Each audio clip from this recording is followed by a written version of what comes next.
Ha cortado Michel Salgado en el centro del campo. Ahí está Zinedine Zidane. Juega con Raúl.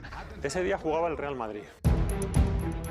De repente nos entra un mensaje de que hay 2 personas heridas por bala en Arganda. Una de ellas muy grave, en estado crítico. Yo salgo corriendo y la primera llamada que hago desde el coche es si es el asesino del naipe. Y me dicen, sí, lo es.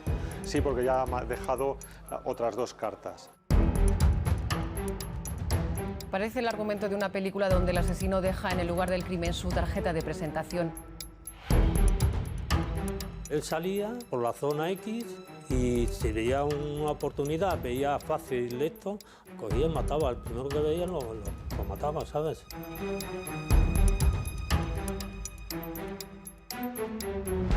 Matar por matar solamente es el hombre, entonces es un depredador humano, efectivamente. El asesino de La Baraja ha dejado un rastro de sangre en los últimos meses en Madrid. La policía le atribuye la muerte de 6 personas y además ha dejado heridas a otras 2. Las víctimas eran justamente elementos en un marcador.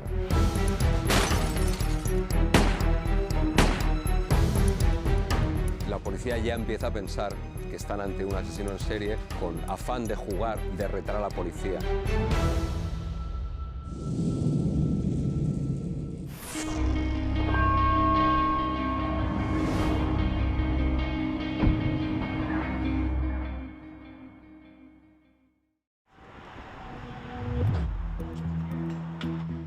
Era el criminal más buscado de España, conocido como el asesino de La Baraja porque dejaba un naipe en la escena del crimen. Todos del mismo palo, todos en orden ascendente. Se había detenido en el 4 de copas. Las fuerzas de seguridad trabajaban contrarreloj mientras contenían la respiración. Madrid estaba expuesta a un asesino que mataba en cualquier momento, en cualquier lugar y a cualquier persona. El asesino de La Baraja lleva meses volviendo loca a la policía madrileña desde que comenzó a perpetrar su ya larga lista de crímenes.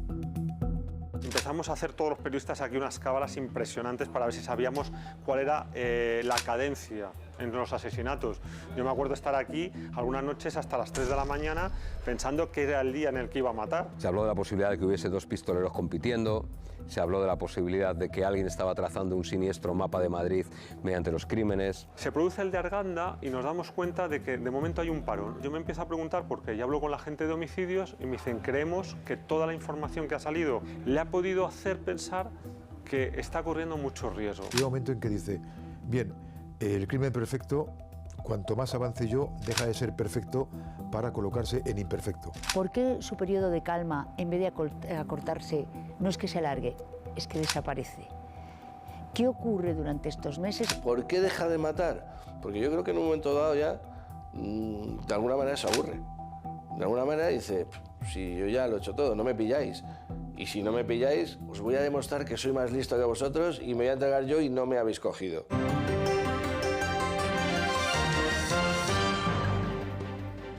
Hola, buenas tardes. Vamos hasta Puerto Llano, donde se ha entregado el presunto asesino de La Baraja, que, como recordarán, habría matado a 6 personas en Madrid.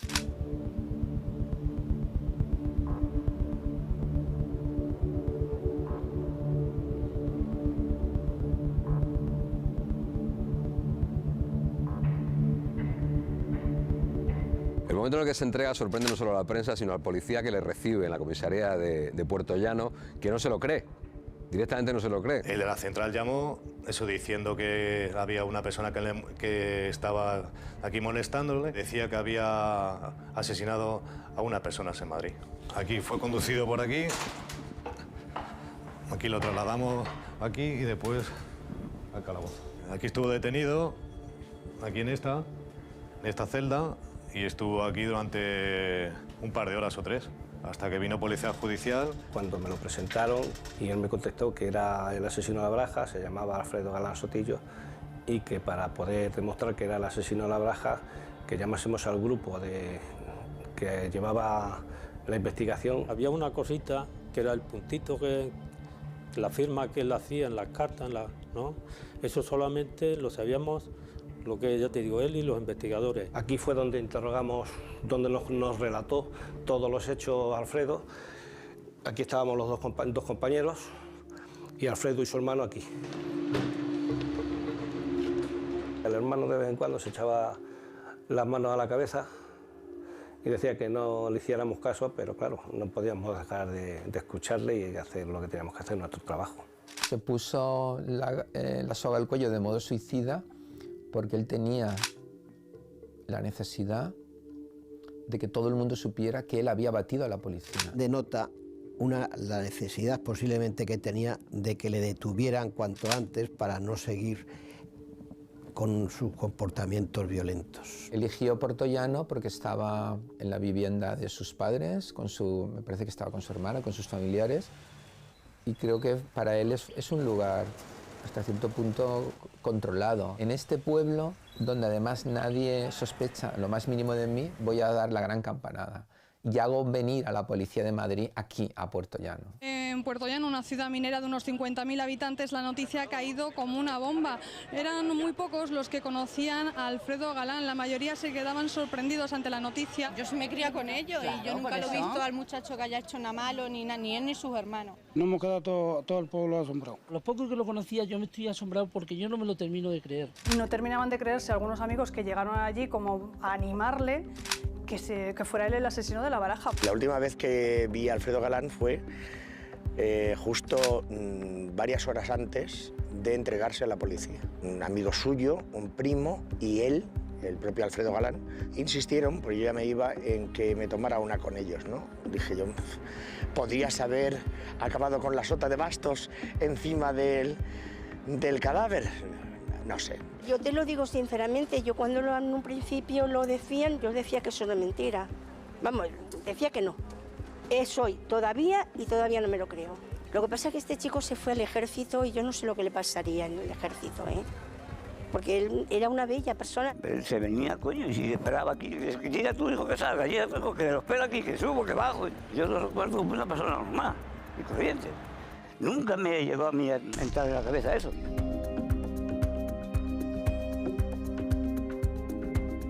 El vecino no se lo llegó a creer en ningún momento porque pensaban que era un loco. Este exmilitar que no sabe ni lo que está haciendo, seguro que ha cogido una borrachera y se quiere apuntar un tanto y un protagonismo que no era. Una ciudad que apaciblemente es tranquila, de repente se vio pues colapsada por medios de comunicación, esa calle de los juzgados, que es una calle muy estrecha, muy larga y que está además los juzgados y la policía están en la misma calle. De repente se llenó de las transportables con las parabólicas y la gente que pasaba por allí pues se arremolinaba. ¿Cómo las has encontrado? Eso sí que no lo puedes contar, que eso no... ¿Se ha retractado alguna vez en su confesión? No, pero bien, normal. Dejadme, por favor, se va a quedar con el caso. La juez. Si es que ya le he dicho demasiado. Cuando le ves la cara, que parecía como un animal herido, un chico ahí así como muy débil, muy, no sé, que hubiese sido un asesino, eso no se me olvida. El frío, ¿eh? De verdad, lo vi como una persona que no ha hecho nada, ¿sabes? Recuerdo que estábamos los dos solos y le pregunté, le digo, joder, oye, ¿y por qué matas, no? Y su respuesta fue que quería saber que lo que siente una persona es matar a la otra. Nunca tuvo ni piedad, ni sentimiento de culpa, ni de perdón, ni de arrepentimiento hacia las víctimas. Eso lo contaba con una frialdad extrema. Estremecedoras las primeras declaraciones del presunto asesino de La Baraja. El joven de Puertollano ha confesado que su único móvil era matar sin importarle quiénes pudieran ser sus víctimas, que elegía al azar. Quería experimentar la sensación de quitar la vida a un ser humano. Y tras probar la primera vez con el portero y no sentir especialmente nada, excepto una indiferencia total, opté por continuar, no experimentando miedo a que me pudieran detener. El macabro historial criminal del asesino de La Baraja comenzó en enero de 2003 y durante meses mantuvo en jaque a las fuerzas de seguridad del Estado. Fue una compleja investigación en uno de los años más duros de la criminalidad madrileña. El año 2003 marcó un récord en los homicidios en Madrid. Mucha navaja, mucha reyerta, mucha pelea en bares. Sí, fue un año de muchísimo homicidio en Madrid. Era una locura para los medios Madrid. Y eso también posibilitó que los crímenes de La Baraja quedasen un poco diluidos, ¿no? Hasta que se conexionó todos, quedaban un poco diluidos porque era como, venga, otro crimen más, venga, otro muerto más en Madrid, ¿no?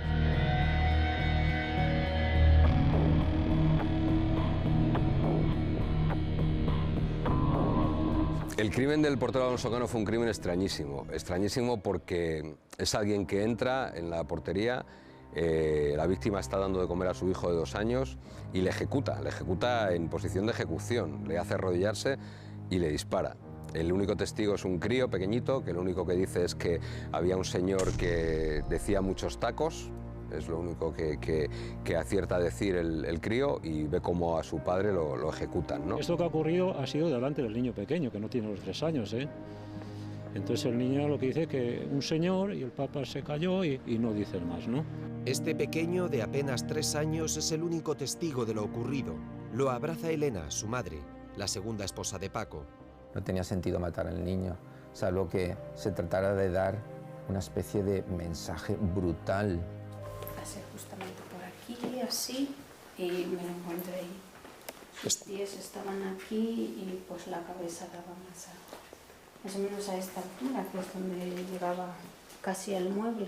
Estaba allí sentadito y cuando yo llegué ya estaba, que de tanto que había llorado tenía los ojos rojos y estaba solamente como gimiendo, o sea, ya no llorando así fuerte, pero... El niño sufrió muchísimo. Sí que me dijo, dice, a mí me quedó claro cuando vi a mi hijo, que mi hijo había vivido absolutamente cada minuto o cada segundo de los últimos segundos de su padre.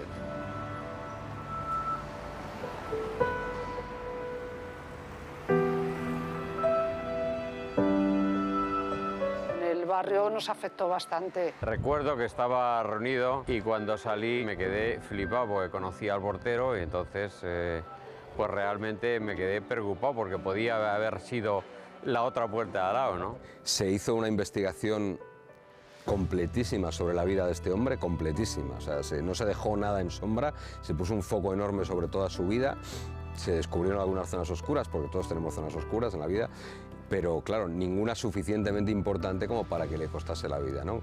Ledesma era un hombre muy sencillo, era un hombre muy familiar, era un hombre que estaba constantemente en su casa. Era una persona que no tenía ningún problema de ningún tipo, ni de juego, ni de drogas, ni de bebida, ni de nada, con lo cual decíamos, ¿por qué han matado a esta persona? No me cuadra absolutamente nada esta forma de matar. Fue un tío muy amable, muy accesible, muy disponible para todo. Se descartó el robo porque no faltaba nada, porque la cartera del portero estaba en su bolsillo, no había nada que fuera compatible con un robo. Aquel crimen queda en ese apartado de crímenes desconcertantes en los que por muchas vías que se abran, y se abrieron un montón de vías, ninguna daba con el hilo bueno del que tirar. Quizá el crimen más llamativo de cuantos tenemos hoy en nuestra crónica negra sea el que en Madrid ha tenido por víctima a un joven de 28 años. Verán, el asesino lo ha dejado abandonado en una parada de autobús y, según los testigos, este dejó a sus pies una carta de La Baraja.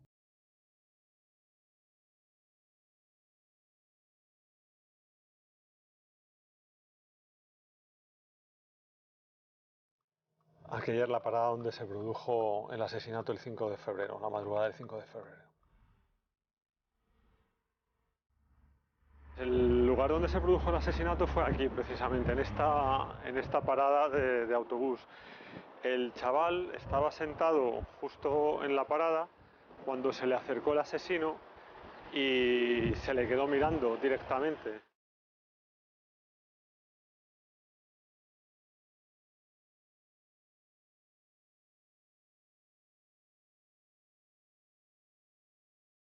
El chaval levanta la cabeza, se le queda mirando y entonces saca el arma y le dispara.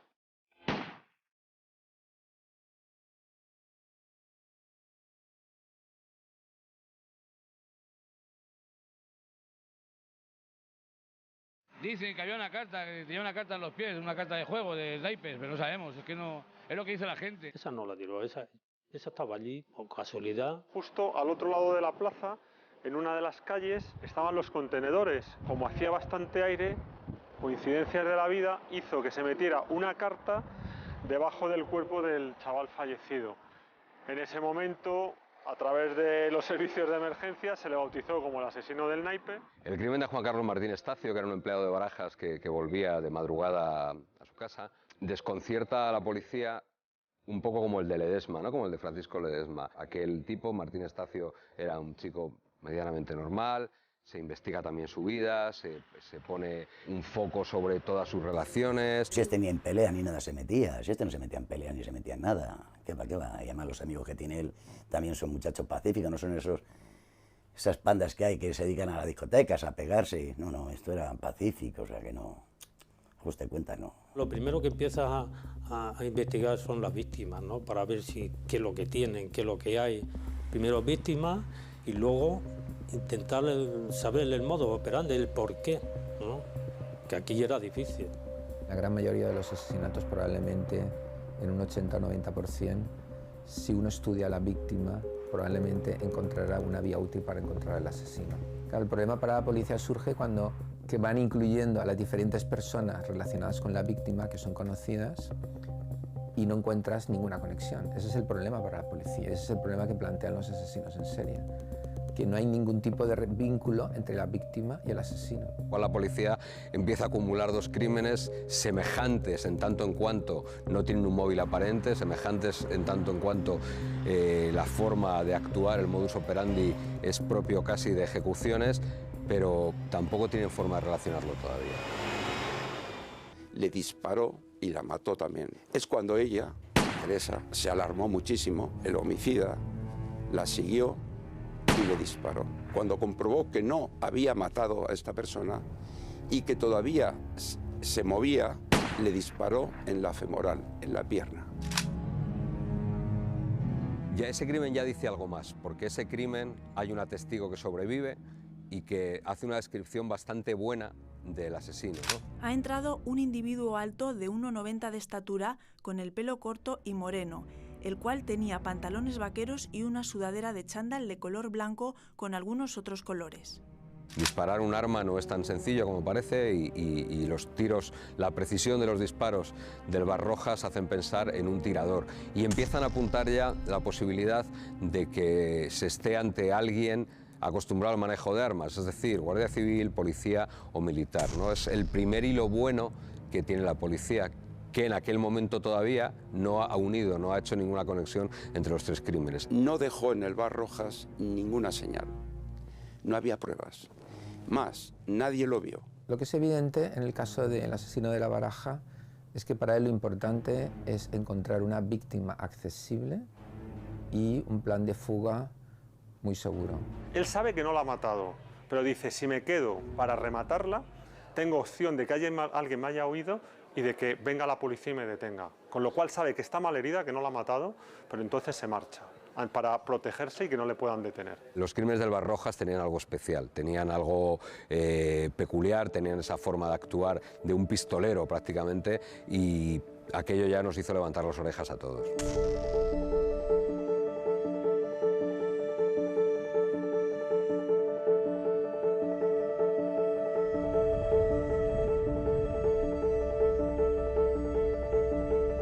Avisaron que había habido un tiroteo, que se encontraba una persona herida de bala, la amiga estaba allí, bueno, se encontraba allí llorando y dando gritos allá. Ana Gil relató que ese 7 de marzo, de madrugada, se encontraba en la localidad de Tres Cantos, donde residía en aquel momento, sentada en una especie de pollete con el que era su pareja, Eduardo, charlando tranquilamente. 3 menos cuarto, algo así, o 3 menos 20, y habíamos llegado de bailar y estábamos aquí abajo conversando como siempre y nada, estábamos sentados ahí y luego llegó un tipo y nos miró y no dijo nada y le disparó.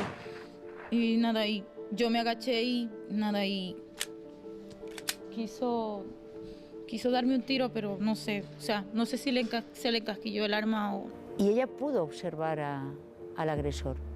De hecho, hizo posteriormente un retrato robot que ayudó a los investigadores. Era un hombre de tez morena, de unos 25-26 años, de estatura alta, sobre 1,80, delgado y con la cara chupada, el pelo corto y negro, muy alborotado, ojos oscuros, perilla, cejas gruesas, Me dio la impresión de que tenía el rostro muy velludo. Vestía una cazadora corta y pantalones oscuros. Él me decía que se fijó perfectamente en la cara, le reconoció tanto en la instrucción como en el juicio y que posteriormente ya se fijó en el arma cuando vio que le apuntaba, ¿no? Con lo cual primero le vio la cara y luego recibió el impacto. Él da por muerto a Eduardo y por eso pone un 2 de copas. Aquí sí que ya no queda ninguna duda de que ese 2 de copas lo pone el asesino. Yo estaban apoyados aquí, cuando Galán viene por ahí y aquí le dispara, y luego el proyectil por línea pues aparece la otra parte de allá, ¿sabes? El primer análisis pues ya nos dice que ha sido disparada por un arma de la clase de la marca Tokarev. Es una pistola que tiene su carga igual que una pistola semiautomática con su cargador, hace su expulsión de sus casquillos cuando dispara porque su funcionamiento es semiautomático. Que tenemos aquí una parecida, esa ventana que tiene aquí son expulsadas hacia el exterior. Cuando se produce el disparo, que la corredera viene hacia atrás, el casquillo que ha sido disparado es expulsado hacia atrás, sale al mover, al abrirse la ventana de expulsión, sale expulsado y el casquillo sale hacia el suelo, vamos, hacia el aire y cae al suelo. Que hizo una redecilla para que estos casquillos se fueran quedando en este depósito, en este almacén, y luego se lo llevara. Y eso lo describe muy bien Anahit. Pero ahí hay un dato que empieza a armar ya a un personaje y a armar ya a un asesino, ¿no? Es una munición que no es muy común en España, vienen de los países del este, soviéticos y demás. Es un arma que ha sido utilizada en conflictos de los Balcanes y por eso ya te apuntan personal adiestrado, los cuerpos de fuerza de seguridad del Estado. Cuando damos positivo el proyectil que se aparece en Tres Cantos, de que hiere en Tres Cantos, nos da positivo con el de Madrid, con el primero que mató, el portero que mató a Madrid. Nosotros es cuando empezamos a lanzar y aparecen más indicios en el lugar, como las cartas y demás, pero realmente balística es el que él dice, cuidado, que estás ante el mismo.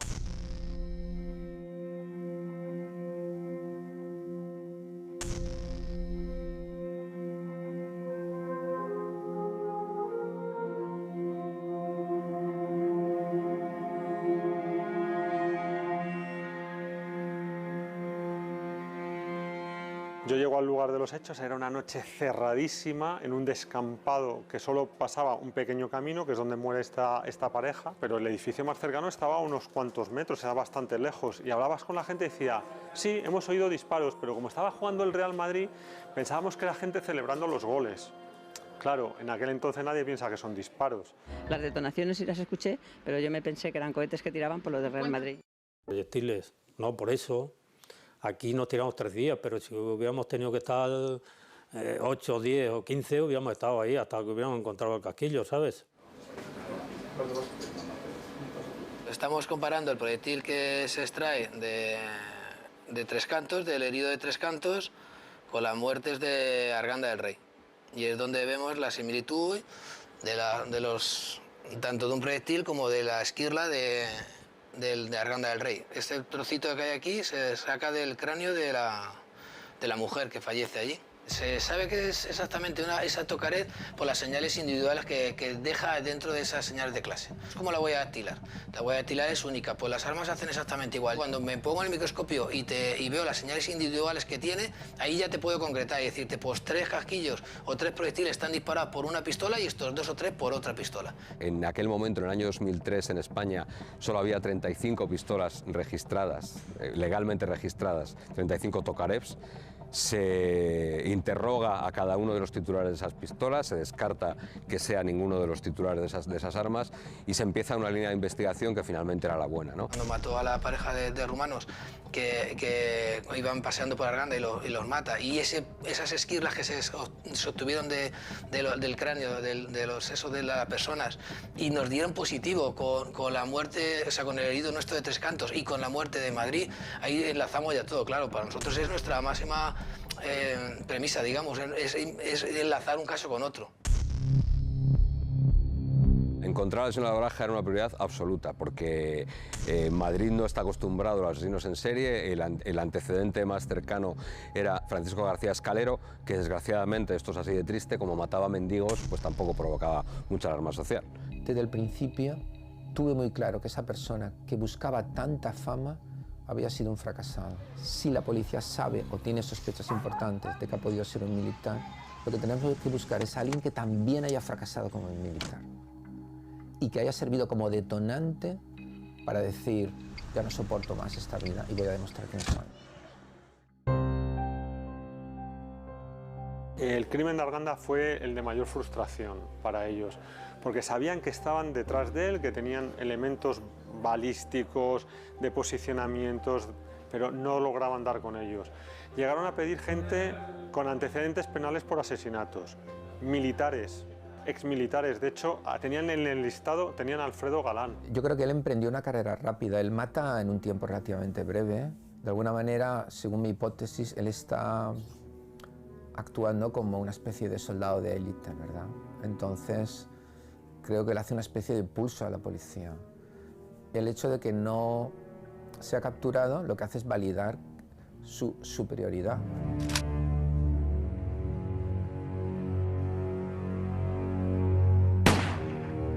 Nunca elegí a las víctimas por algo en especial. Lo hice de manera indiscriminada, por azar.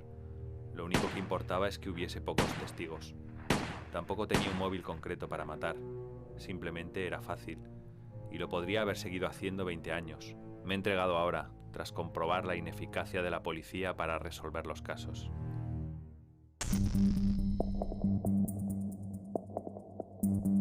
Yo ese día estaba de guardia de detenidos. Me llamaron del Colegio de Abogados de Madrid indicándome que tenía que ir a la policía, y al llegar pues me dijo un policía que habían detenido al asesino de La Baraja y que me había tocado por turno, digamos, asistirle. Yo le noté muy tranquilo, muy educado. Tengo que decir que Alfredo conmigo, tanto Alfredo como su familia, fueron exquisitos conmigo y muy educado. Y además estuvo muy tranquilo. Lo que más me llamaba la atención era su tranquilidad. Tío frío, se sentó en la mesa allí en presencia de su letrado, empezó a declarar según las preguntas que le iban preguntando por cada hecho. Nada de arrepentimiento, nada de nada. Alfredo Galán deja de matar porque llega el verano y llega el calor y sus guantes y su aspecto iba a llamar mucho la atención. Y así lo explica, ¿eh? Conforme iban pasando las horas y él iba dando detalles, y seguía contestando a las preguntas de la policía, pues yo iba pensando cada vez más que iba a ser un procedimiento muy difícil de defender porque estaba dando ya, pues, digamos, muchos detalles. Yo lo único que pensaba era, ¿por qué no se calla? Lo que le llevó en ese momento a hacer esa confesión, pues yo pienso que era un poco el deseo de parar y de que le ayudasen a parar con todo aquello. El primer crimen siempre es el más difícil porque hay que pasar un umbral donde uno decide que su destino va a ser a partir de ahora algo completamente diferente.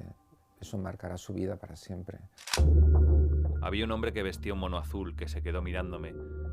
A la izquierda había un niño de unos 3 o 4 años, sentado en una mesa, comiendo. Dirigí el arma a la cabeza del hombre del mono azul y le dije, de rodillas, de cara a la pared. Sin articular palabra obedeció la orden, mientras el niño miraba la escena. Entonces le puse la pistola a unos 4 centímetros de su cabeza, apreté el gatillo. El niño, al oír la detonación, que fue bastante ruidosa, se puso a llorar, sin decir nada, aunque no apartaba su mirada de mí. Cuando se hizo un retrato robot de Alfredo Galán, el hijo lo vio y el hijo empezó prácticamente a temblar, a decir, a señalar la televisión como que era el asesino de su padre. Es decir, pese a tener, creo que eran solo 2 años, lo reconoció. Alfredo Galán mataba por una pulsión.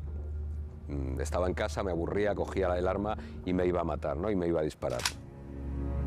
Salí de casa, quería localizar a una o varias personas para matarlas. A las 3:30 encontré a la primera persona en toda la noche. Era un hombre que estaba sentado en una parada de autobús. Me bajé con el motor arrancado y le dije, de rodillas, contra el árbol. Él me obedeció inmediatamente, no dijo nada. Le disparé por detrás de la cabeza, a una distancia de unos 5 centímetros.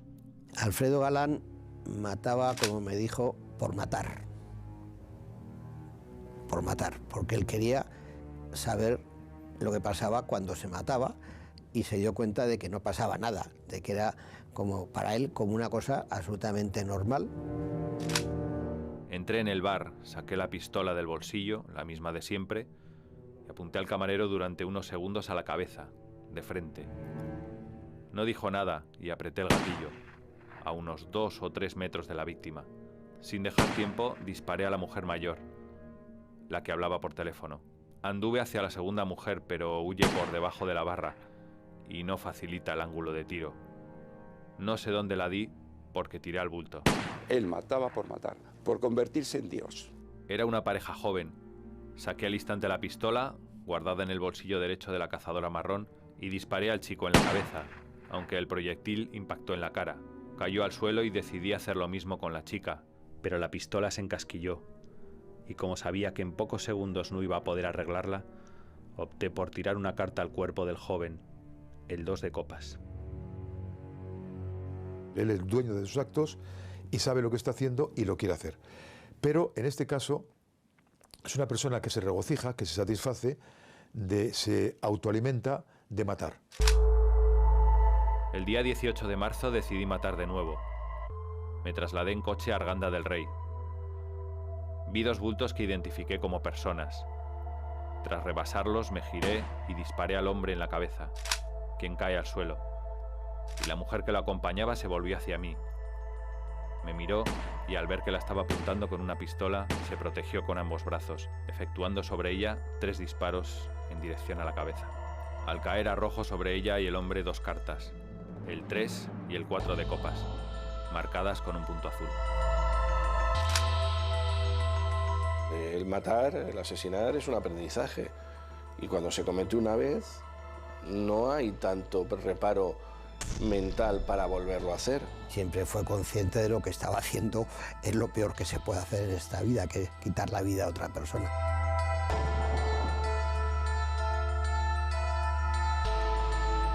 ¿Qué se escondía detrás de esa mente criminal? ¿Quién era ese hombre que mataba por matar, guiado únicamente por el azar? ¿Habría alguna razón que explicara aquella locura asesina? ¿Quién era Alfredo Galán?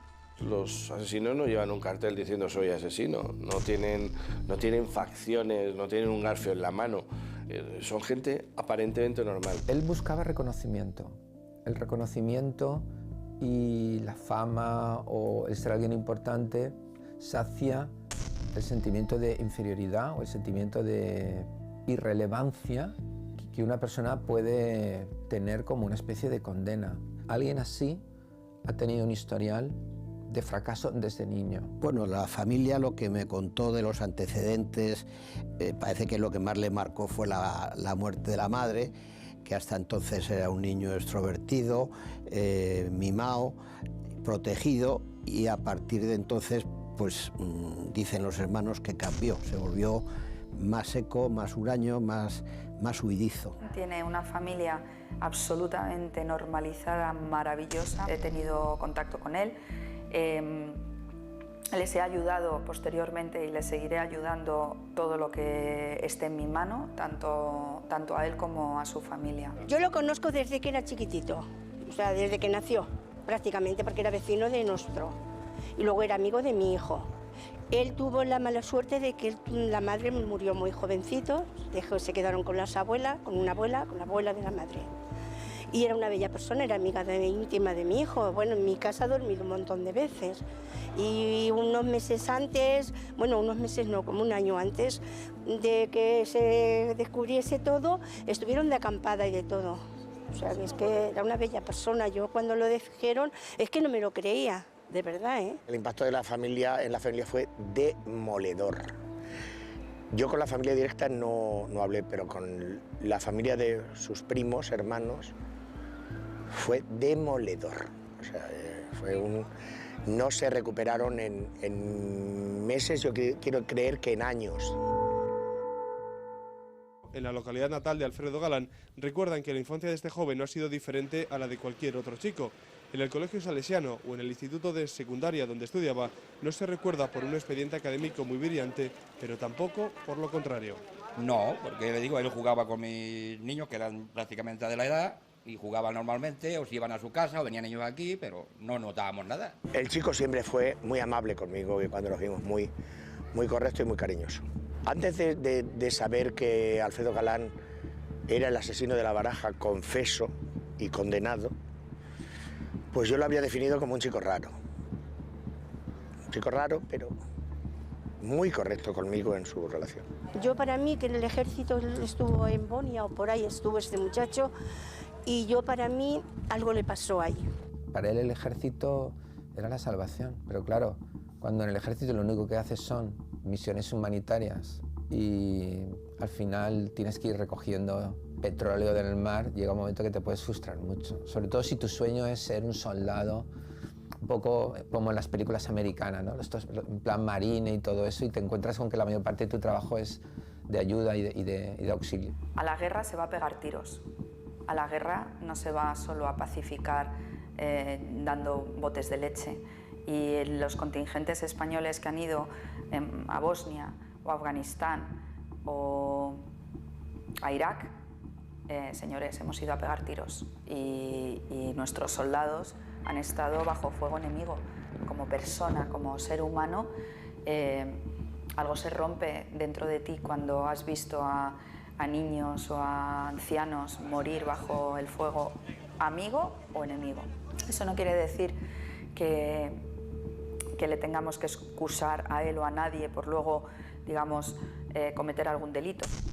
He llegado a deducir que efectivamente tuvo que tener alguna situación vivencial traumática allí, o con las armas, o con los muertos, o con algo que le hizo venir muy cambiado, muy distinto. Años después, por circunstancias de la vida, por conocer yo a muchos militares, pues coincidí con algunos de ellos que habían estado con Alfredo, que habían sido compañeros suyos de unidad y que hablaban, bueno, pues muy bien de él, y les sorprendía lo sucedido, porque eran de quien menos se lo podrían imaginar. Cuando fue a Galicia a recoger chapapote, creo que su capacidad de control de la situación se resquebrajó. Yo creo que él se vio terriblemente frustrado porque él confiaba que precisamente en el ejército podía llegar a ser alguien. La idea de estar simplemente recogiendo petróleo manchado de arriba abajo, creo que eso le trastocó.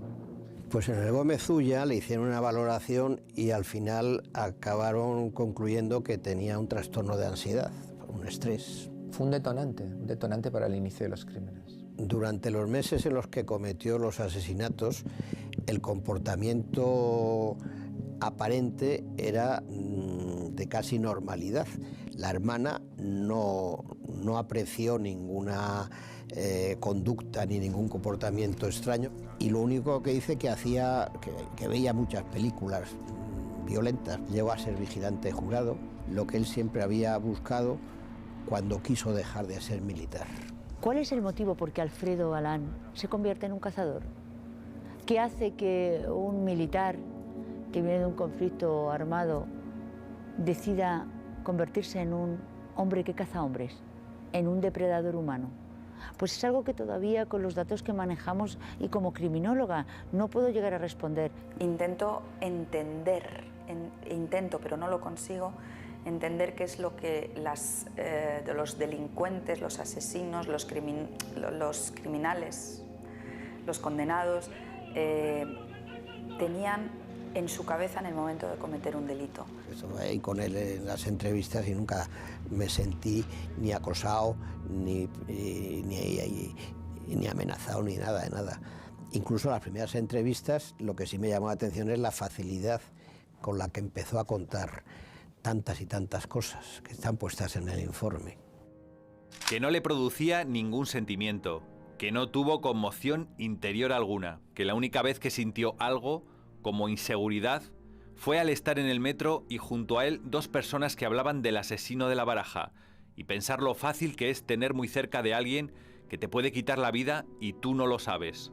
Todos podemos ser el asesino, no sabes con quién vas en el vagón. Que sabía que estaba mal, pero que quería hacerlo, que siempre sabía que estaba mal. Indudablemente, él, por supuesto que era consciente de que lo que hacía contravenía todas las leyes, no solamente de las penales, sino de la vida, y él tenía voluntad de hacerlo. No era un acto irracional o impulsivo, sino que él se prepararía el arma, prepararía la munición y saldría a la caza, digamos. 2 años después de su detención, la justicia sentó a Alfredo Galán en el banquillo. No se encontró la pistola y en un nuevo golpe de efecto se retractó de su confesión inicial. Todo fue inútil. La carrera criminal del asesino de La Baraja había tocado a su fin. Los miembros de los cuerpos y fuerzas de seguridad y de la Guardia Civil hicieron un trabajo excelente en la investigación. Se fueron atando cabos. Uno de ellos eran los elementos balísticos, puesto que vainas y balas que se recogieron del lugar de los crímenes estaban disparados por una misma pistola. Una Tokarev TT-33 del calibre 7,62 milímetros. Siempre era la misma pistola.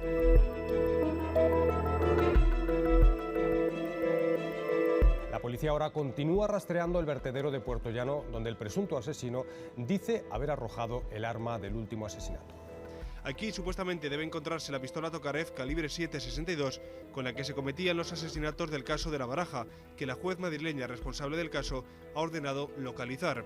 En el sistema español, la presencia de la pistola, lo que se necesita es que esté demostrada su existencia.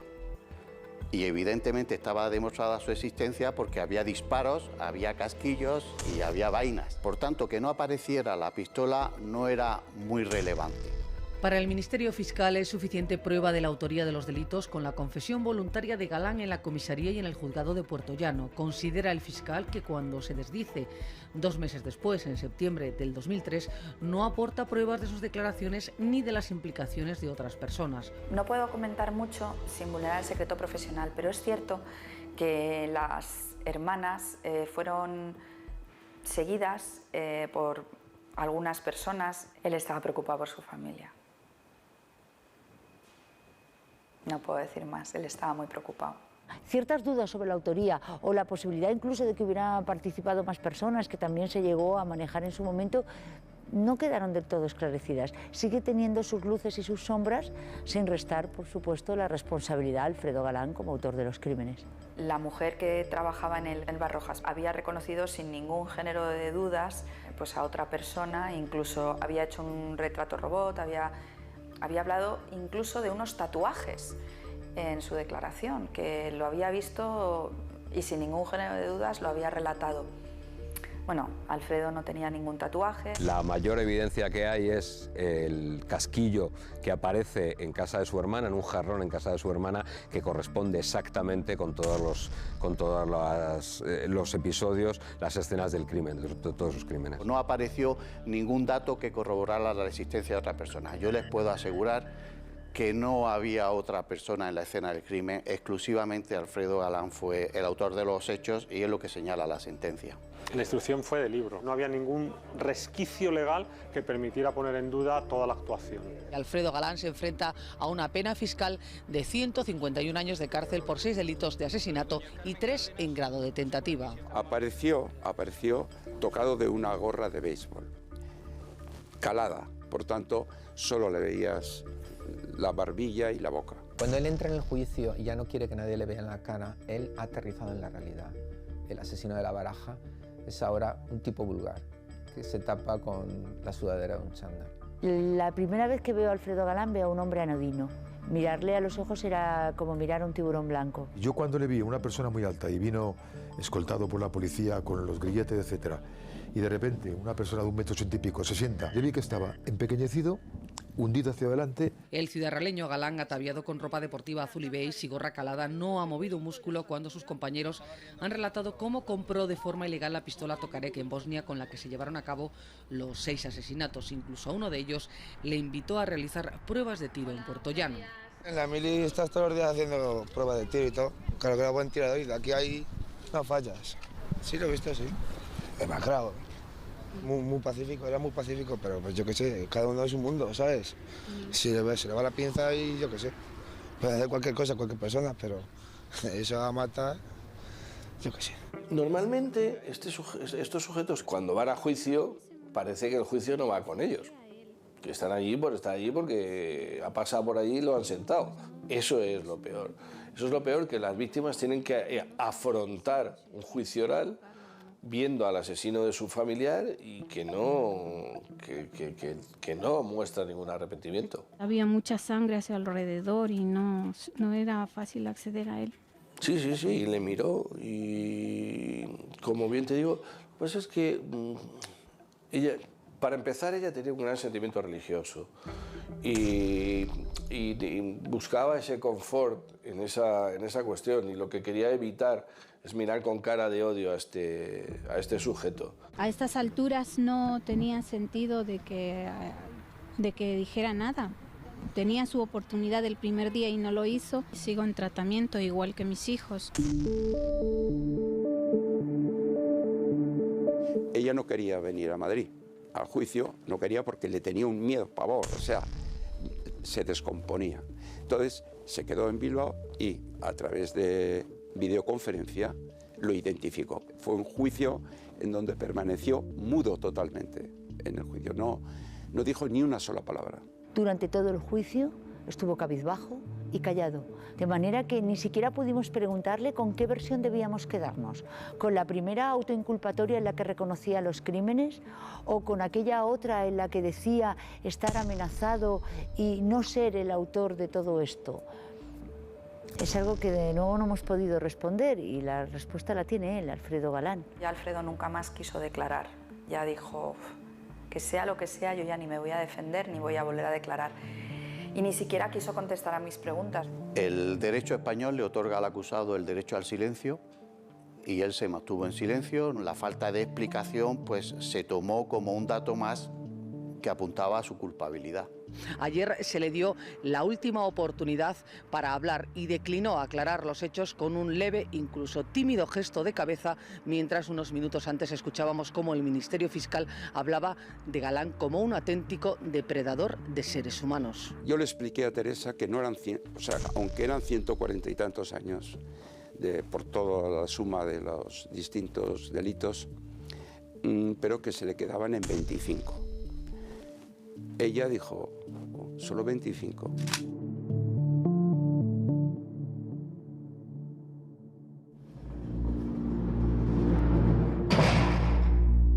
Alfredo Galán cumple condena en la cárcel de Herrera de la Mancha. Según fuentes penitenciarias, está en segundo grado, forma parte del FIES, el Fichero de Internos de Especial Seguimiento, presenta buen comportamiento y colabora con el Protocolo de Prevención de Suicidios, ayudando a internos que presentan riesgos de atentar contra su propia vida. Su condena por acabar con la vida de 6 personas y dejar a varias víctimas en el camino finaliza en el año 2028. Pues probablemente sea capaz de llevar una vida completamente normalizada dentro de prisión y esperar a cumplir su condena y luego rehacer su vida. Gente que ha hecho tantísimo daño fuera, cuando está en la cárcel se comportan casi como ciudadanos ejemplares. Pero expresamente en su sentencia se puso que no podría salir de permiso hasta que no hubiera cumplido pues estos 25 años, que los permisos que ha ido pidiendo se los han ido denegando.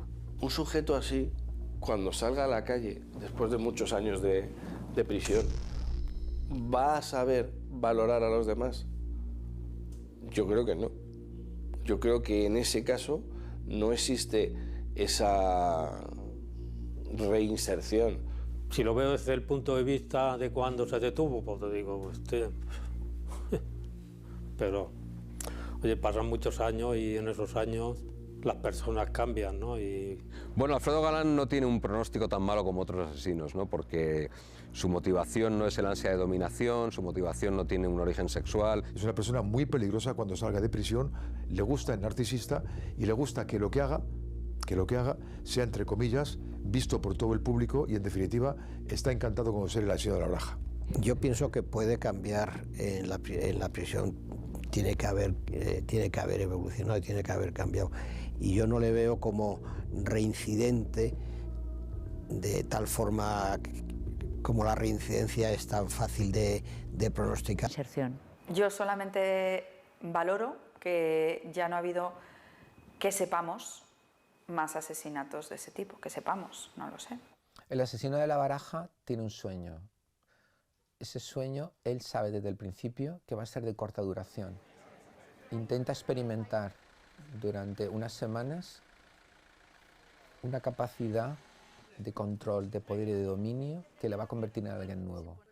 Ahora, después de la montaña rusa, uno se detiene en seco y mira hacia arriba y lo único que encuentra son años y años detrás de los barrotes. El sueño acabado.